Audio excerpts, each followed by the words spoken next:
Audio Jungle.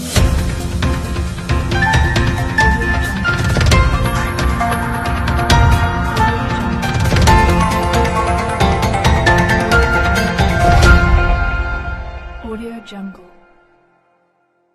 Good day, everyone. I'm Paula Ferris. We are coming on the air right now with some breaking news. Just moments ago, President Trump tweeting that he has asked his national security advisor, John Bolton, to resign. Now, this news follows the failed plan for peace talks with the Taliban at Camp David to end the long-going war in Afghanistan. It is America's longest war. Bolton was the leading voice against this particular deal, putting him right at odds with Secretary of State Mike Pompeo. The president also tweeting, quote, "I informed John Bolton last night that his services are no longer needed at the White House. I disagreed strongly with many of his suggestions, as did others in the administration." Now, a White House briefing was scheduled for later today involving Bolton, Secretary Pompeo, and Treasury Secretary Steve Mnuchin. This was the Trump administration's third national security advisor, and the president thanking Bolton for his service, saying that he will be naming a new national security advisor next week. We want to get right to ABC's senior national correspondent, Terry Moran, who is in D.C. for us right now. Terry, did this come out of nowhere?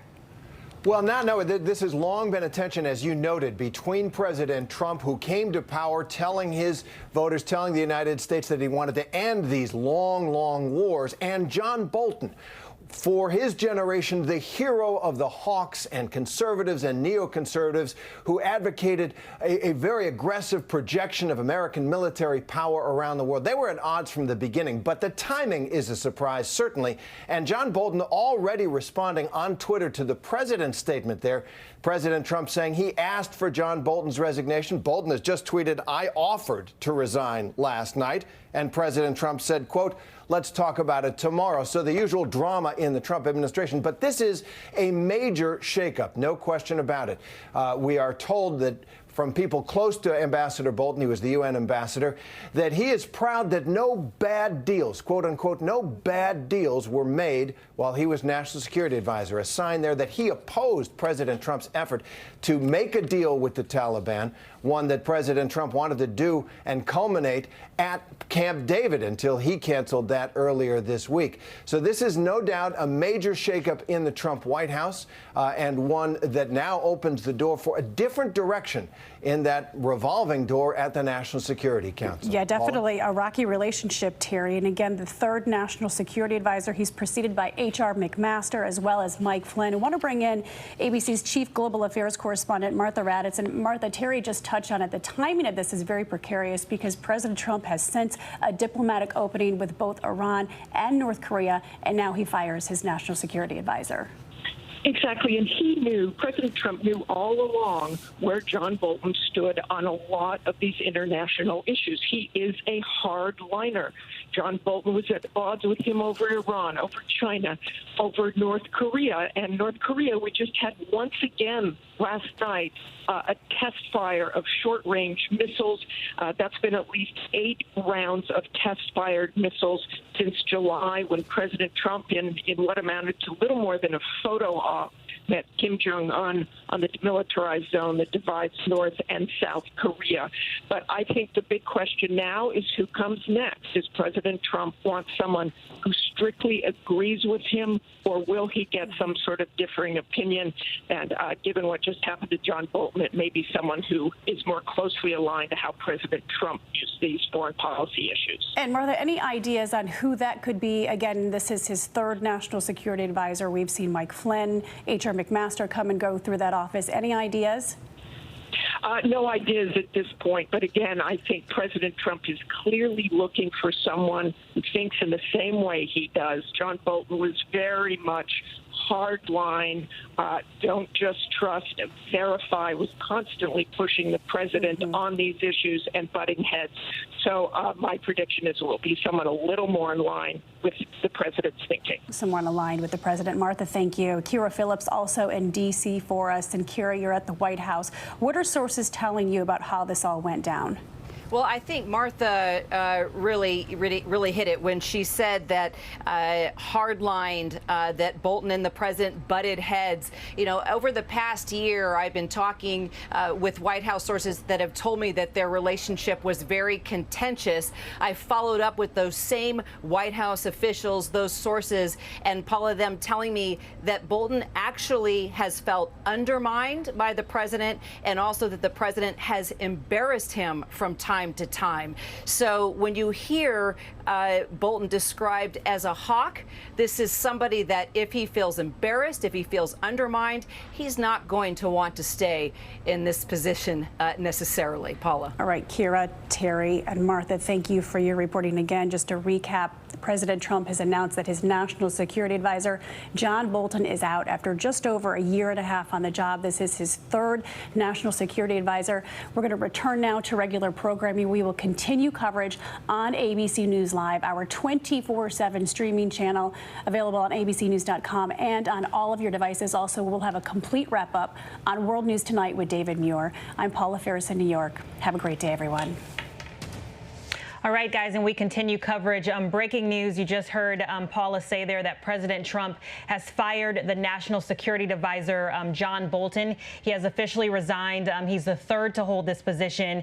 And in a tweet just earlier, the president wrote, "I informed John Bolton last night that his services are no longer needed at the White House. I disagreed strongly with many of his suggestions, as did others in the administration. And therefore, I asked John for his resignation," which was given to me this morning. I thank John very much for his service. I will be naming a new national security advisor next week. And John Bolton also responded to that tweet, him saying, "I offered to resign last night, and President Trump said, let's talk about it tomorrow."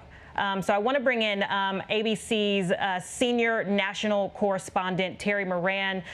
Terry, good to see you. If you can just break down, obviously the timing of this is a bit of a surprise.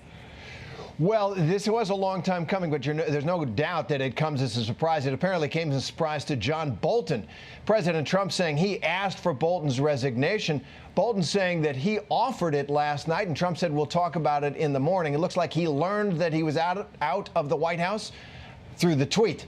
And that is typical of the drama of this administration. But more substantively, this is a major shakeup for the Trump team and the Trump national security vision. John Bolton came into that office, that very important national security advisor office, as one of the leading hawks in the country, a hero to conservatives and neoconservatives. He often argued for an aggressive projection of American military power around the world. He was one of the prime backers of the Iraq War long before 9/11 even. And recently he's been very hawkish on Iran. Confronting Iran over its ambitions and nuclear ambitions in the Middle East. But he never got along with President Trump, who came into office, ran on ending these endless wars.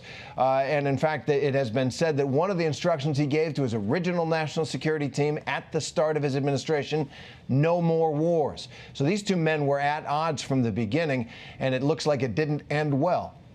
Yeah, so Terry, can you just talk a little bit about this meeting that was supposed to happen? Bolton was actually against the idea of meeting with the Taliban and withdrawing U.S. forces, and that put him at odds with Pompeo.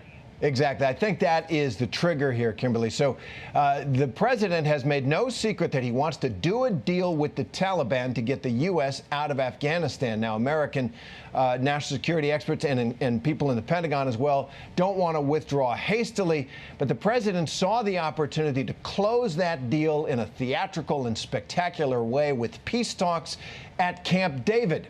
And that was very difficult for John Bolton to swallow. Camp David, the place where, as Congresswoman Liz Cheney pointed out, that was where the United States originally planned its response to 9/11. And no Taliban official should ever go there, she said. That said, John Bolton didn't like the deal that was coming down. The president determined to end the war in Afghanistan as far as America is concerned. That those two are at loggerheads, and it looks like the breaking point came when the president disclosed he wanted that secret peace talks deal done at Camp David itself. And it looks like that is one of the final straws that broke the camel's back here. And John Bolton is out in part because of that. All right, I want to bring in ABC's John Carl, who's on the phone with us. John, I just want to ask you, you've been covering President Trump for this entire administration. What does it mean to have the third national security advisor leave the White House? Well, it is utterly without precedent to have this much turnover at such a critical position. 3 national security advisors in not a little over 2.5 years. It's really an incredible symbol of the kind of the rapid change and lack of stability you've seen at the White House senior staff. Such an important job. But I got to tell you, Bolton has been at odds with the president for a long time.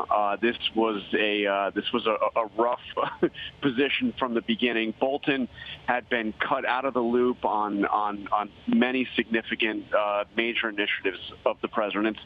Perhaps most significantly, the overture to North Korea. Bolton, if you remember when the president made his dramatic step at the DMZ over onto the North Korean side of the border, where was John Bolton? This is a major meeting of the president and the leader of North Korea. John Bolton was actually in Mongolia at the time. He didn't even go along with the president. So he was at odds with him on that. Obviously, as you've just talked to Terry, he was at odds with the whole approach to Afghanistan, not just the negotiating with the Taliban, but also troop levels. He was somebody who found himself frequently on the outside in some of the major initiatives that this president has done in terms of national security and foreign policy. And John, before we let you go, what does it mean when you can't disagree with the president? Well, I mean, there is. I think that this is a president who actually, perhaps to his credit, does have people around him who disagree with him.